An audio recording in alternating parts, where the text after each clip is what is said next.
안녕하세요. 윌리엄 리입니다. 한국은 천덕꾸러기로 전락하는가? 사실 이 동영상은 제가 정말 하고 싶어서 하는 동영상이 아닙니다. 많이 주저되는 내용이었는데 그와 동시에 제가 지금까지 한 동영상들 중에서 가장 중요한 내용을 담고 있습니다.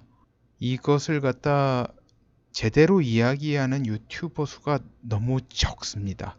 페이스북에서는 간혹 가다가 이야기를 합니다. 사실 이런 내용의 영상이 인기를 끌기는 힘듭니다. 냉혹한 현실에 대해서 말씀드리는 것이기 때문입니다.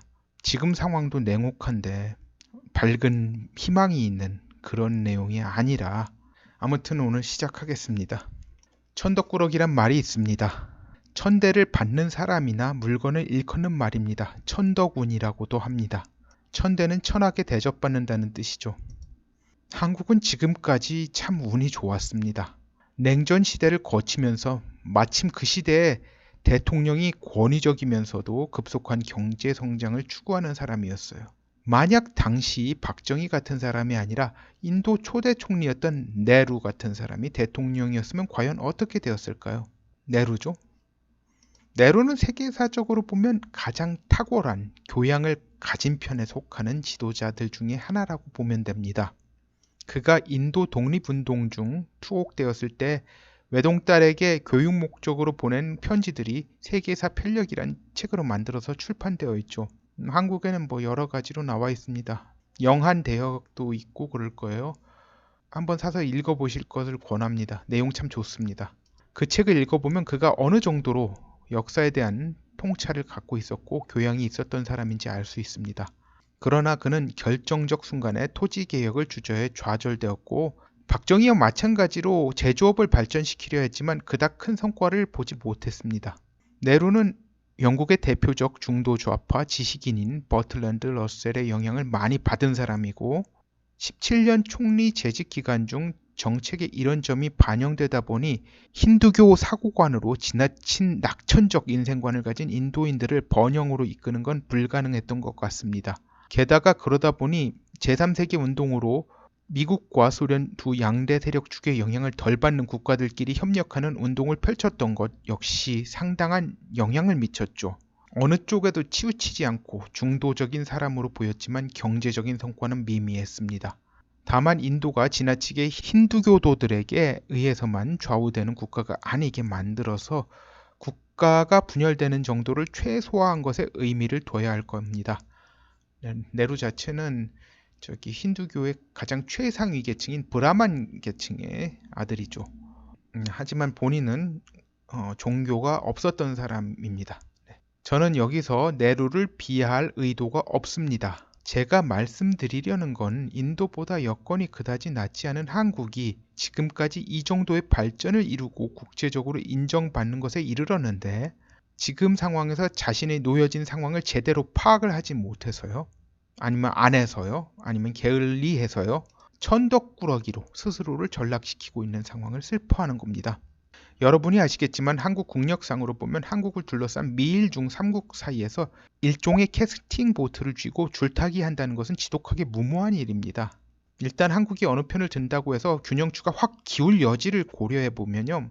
뭐 그게 불가능한 건 아니지만 일단 한쪽으로 기울어진 모습을 보이게 되면 그만큼의 경제 손실이나 뭐 그런 것들을 각오해야 되는데 그런 점 때문에 어느 한쪽으로 기우는 건 많이 위험한 일이긴 해요. 하지만 양자택일을 강요받는 상황이 되면 중장기적인 이익과 손해, 그리고 나아가 어느 쪽이 신의관계를 맺기가 더 나은가에 대한 고려가 있어야 돼요. 이 과정에 문재인 정권은 분명한 친중 행보를 보이고 있습니다. 자, 이거 보세요. 미국 측에서 화웨이 쓰지 말라고 주한 미국 대사인 해리 해리스가 노골적으로 이야기를 했는데 청와대는 이렇게 답했어요. 화웨이 군사통신망과 분리돼서 한미 군사안보에 영향이 전혀 없답니다. 자, 그리고 엊그저께 한국이 남중국해에 군함 파견해달라는 미국 요청 거절했다고 나왔습니다. 사우스 차이나 모닝포스트에 보도했는데 청와대 측에서는 부인했다고 나오는데요. 부인해봤자죠. 이런 게 왜 나오겠습니까? 자, 이거 군함 한 척 파견해달라는 거예요. 한마디로 이거는 한국이 도움이 절실해서가 아니라 한국 자세가 뭔지 분명히 보고 가겠다는 의미에서 요청한 겁니다. 한국 해군 군함 자체가 지금 상황에서 큰 차이 만드는 거 아니에요. 이제 한국은 미중 양국 간의 갈등 상황에서 중국 쪽으로 기울었음을 분명히 한 거예요. 이거 보고 문재인이 그런 거지 한국인들 의견은 다릅니다. 뭐 그런 소리 하면요. 헛소리 취급받습니다. 국제적 입장에서는 결국은 한국이 한 거예요. 문재인을 갖다 왜냐면 한국인들이 문재인을 갖다 끌어내리려는 노력이 지금까지 너무나 부족합니다. 그게 불안할 정도로 정정이 불안할 정도로 그렇게 되는 상황도 아니고요. 지금으로 봐서는 실제로 보면 전체 인구 중에서 관심이 없는 정치가 어떻게 되든 나는 내 가족은 상관없다 그런 식으로 생각하는 사람 인구가 너무 많습니다. 비율이 너무 높습니다. 그런 상황에서 그러면 당연히 문재인이 한 일은 한국이 한 일이 되는 겁니다. 한일 관계 좋지 않아 유감 미국 국무부 이례적 직설 발언이라고 했죠. 미국 국무부 한국 과장이 한 말이에요. 이 여자예요. 조이 야마모토 미국 국무부 한국 과장이 한 말입니다. 미 국무부가 24일 현지 시간 한일 관계 악화에 대한 우려를 공개적으로 드러냈다. 조이 야마모토 미 국무부 한국 과장은 미국 싱크탱크 국제전략문제연구소와 한국국제교류재단이 공동으로 워싱턴에서 주최한 한미 전략 포럼 행사에 참석해 유감스럽게도 현 시점에서 양국 관계가 좋지 않다고 말했다. 일본계 미국인인 야마모토 과장은 주한미국 대사관에서 경제 담당 공사 참사관으로 근무한 한국통이다. 한일 관계는 지난해 10월 대법원의 강제징용 피해자 배상 판결 후 악화일로였으나 미 정부 주요 당국자가 양국 관계에 대해 이렇게 공개적으로 직설적으로 우려를 표한 것은 이례적이다. 여긴 두 가지 의미가 있어요. 이 말한 한국 과장이 조이 야마모토 즉 일본계 미국인입니다. 프로필을 찾아서 나오지 않았는데 못 찾겠어요. 그런데 전체적으로 보면 미국에서 태어나고 자란 사람일 가능성이 높아 보여요. 아마 일본어를 못할 가능성도 있어요. 그것도 모르는데 아무튼 제일 언어는 영어일 거예요. 그런데 그런 걸 감안해도 이해하기 힘든 일이에요. 미국의 입장이 아시아 문제에 있어서 웬만하면 일본 손을 들어줄 것이고 대신 일본은 미국에게 확실히 도와달라는 입장으로 돈 거예요. 예전 같으면 국무부 한국 과장에 일본계 미국인을 앉힌다는 게 과연 가능했을까요? 제 기억에는 일본계 미국인이 한국 과장에 앉은 적이 없어요. 뭐 제가 찾아봤는데 못 찾겠어요. 하여튼간 그렇지만 제 기억에는 없습니다. 한국계 미국인이 한국 과장을 역임한 적이 있어요. 나중에 이제 주한 미국 대사를 역임하고 현재 주 필리핀 미국 대사인 한국계 성킴이라는 분이 계시죠. 이분이 이제 한국 과장을 역임한 적이 있는데 나머지는 다 백인인 미국인들 뿐이었습니다. 여자도 기억이 안 납니다. 뭐 제가 뭐 그걸 다 꿰고 있는 건 아닙니다만 그리고 여기서 이제 한일 관계가 우려된다고 했지만 실제로는 한미 관계가 우려된다는 점을 우회해서 말한 거예요. 야마모토 과장, 이거는 이제 보도문입니다. 이날 미국 행정부는 한일 갈등 해소에 관여하고 싶지만 자칫 한쪽의 편을 드는 것 해석될 수 있다는 위험 부담도 인식하고 있다고 말했다. 이어 강제징용 판결을 언급한 뒤 우리는 양측이 역사 문제를 해결해 나가길 독려한다며 한일 관계를 푸는데 우리가 할 수 있는 게 있다면 우리는 할 것이라고 강조했다. 미국이 한일 간의 중재역으로 적극적으로 나서고 있음을 보여준다. 미국은 이 문제를 미중 패권 전쟁 선상에서 보았을 적에 문제를 악화시키지 말라고 촉구한 것이고 여기서 문제가 더 악화되면 어쩔 수 없이 일본의 손을 들어줄 수밖에 없음을 경고한 겁니다. 좀 전에 그것은 보도문이 아니라 제 말입니다. 그런데 이제 강경화가 국회에서 뭐라고 했는지 기사 나왔습니다. 자, 강경화 외교부 장관이 뭐라고 말했는지가 나왔죠. 일본 보복성 조치 나올 경우 가만히 있지 않겠다. 자, 가만히 있지 않겠다면 어쩌겠다는 건가요? 감비아에게 이를 겁니까? 저기 자기가 먹던 컵라면을 갖다 던질 겁니까? 자, 이에 대해서 일본이 어떤 반응을 보였나 봅시다. 일본 외무성은 26일 고노타로 일본 외상의 G20 공식 일정표를 공개하면서 인도, 멕시코, 인도네시아, 이집트, 사우디아라비아 등이 각국 외교장관과의 공식 회담 일정을 소개했다. 하지만 고노 외상의 일정표에는 강경화 외교장관과의 회담 일정은 없었다. 외무성 관계자는 현재 말할 수 있는 게 없다며 사실상 무산되었음을 시사했다. 다른 외무성 관계자도 현재 확정된 공식 일정만 오늘 공개했다고 말했다. 한일 관계에서 일본은 한국을 엿먹일 방도가 있는 반면에요. 한국이 일본을 엿먹일 방도는 그에 비해서 그렇게 많지 않습니다. 특히 경제적인 문제에 있어서 이제 일본은 자기 데미지를 갖다 어느 정도 감수하면 한국을 갖다 진짜 크게 엿먹일 수가 있어요. 근데 한국은 이것을 갖다 보복할 방도가 없어요. 뭐 보복한다고 해서 그러면 김정은 시켜가지고 일본에다가 미사일 쏘게 할 겁니까? 그게 아니잖아요. 그런 거 아니면 사실 별게 없어요. 자, 미국 입장에서 미중 패권 분쟁에 국가의 사활이 걸려 있으므로 한일 간의 이런 상황에서 이제 문제가 불거진 것을 가급적 뒤로 미루려고 하는 겁니다.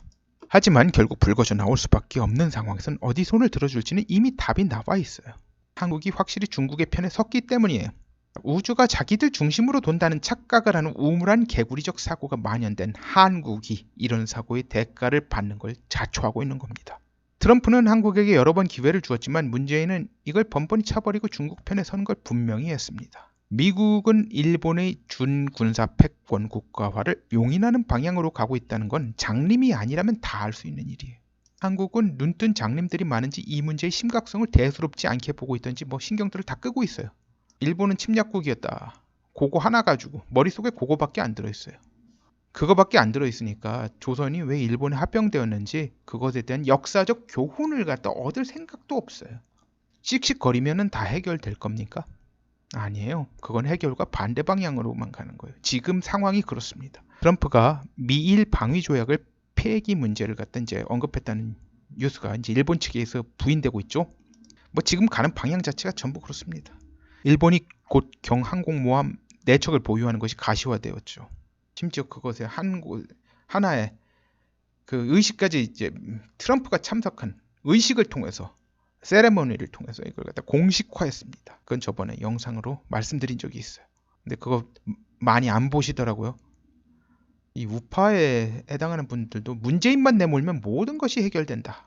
때로 그렇지 않습니다. 상황이 그렇게 간단하지 않습니다. 물론 문재인이 있는 것보다 나가는 게 낫겠죠. 그런데 문재인 해결 이퀄 천국이 아닙니다. 상황이 엄혹하기는 마찬가지입니다. 미일 방위 조약이 폐기되고 이제 미일 군사 조약으로 대체될 것이라는 예측도 나오고 있어요. 이거 이상한 예측이 하나도 아닙니다. 자, 일본 자위대의 해병대에 속하는 게 이제 수륙기동단이죠. 근데 이제 이게 육상 자위대 소속입니다. 뭐 육상 자위대가 해상 자위대와 그리 사이가 매끄럽지 않다는 한계가 있습니다. 일본은 전통적으로 육군과 해군이 사이가 안 좋아요. 그건 일제시대 때부터 그 전통이에요. 근데 그 전통이 아직까지 자위대에서도 그대로 연결되고 있어요. 뭐 그때 정도로 엄청난 대립을 하는 건 아닙니다만 여전히 좀 사이가 안 좋습니다.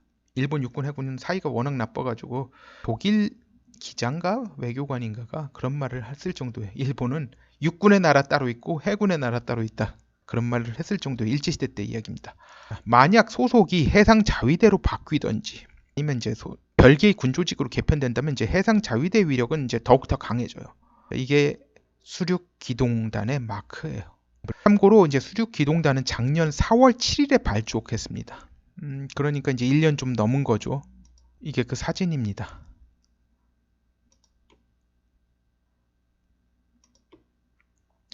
수륙기동단의 모태가 된 육상자위대 서부방면 보통과 연대는 2005년부터 미 해병대와 함께 훈련을 하면서 작전 능력을 습득해 왔으며 수륙기동단은 앞으로 국내는 물론 미국 본토와 괌, 티니안 섬에서도 미 해병대와 공동 훈련을 할 예정이다. 이건 보도문에서 따온 겁니다. 이것도 마찬가지고요. 네. 수륙기동단의 지휘는 최근 창설된 육상총대가 하는데 육상총대에는 미일 공동부라는 미군과의 연락통로가 설치됐다. 수륙기동단 창설이 자위대와 미군의 일체화를 가속화할 전망이다. 이거 정말 무서운 이야기입니다. 자, 일본이 한국을 다시 식민지화 시킬지도 모른다는 말씀하시는 분이 계세요. 현실을 모르는 뻘소리예요. 그런데요, 일본이 군사 경제적으로 동시에 이제 한국을 조일 수 있는 날이 올 가능성이 상당한 건 분명한 현실입니다. 이 상황에서 미국이 한국을 당연히 도와줄 것이라는 안이한 생각을 갖는 것은 대단히 위험한 생각입니다. 그런데 이제 이 부분에 대해서 대부분 생각이 없어요. 뭐 생각이 있더라도 가지고 있는 답들이 비현실적인 경우가 다수예요. 현실 파악이 잘못되면 나오는 해결책들이 다 엉망일 수밖에 없습니다. 미국이 나서서 한국을 안 칠 수도 있어요. 뭐 이렇게 뭐 제어하든지 아니면 제재를 가하든지 안 할 수도 있어요. 그러나 지금으로 봐선 한일 관계가 너무 틀어지지 않게 하기 위해서 일본 측을 말려왔던 그런 자세에서 후퇴할 가능성은 충분히 보이는 거예요.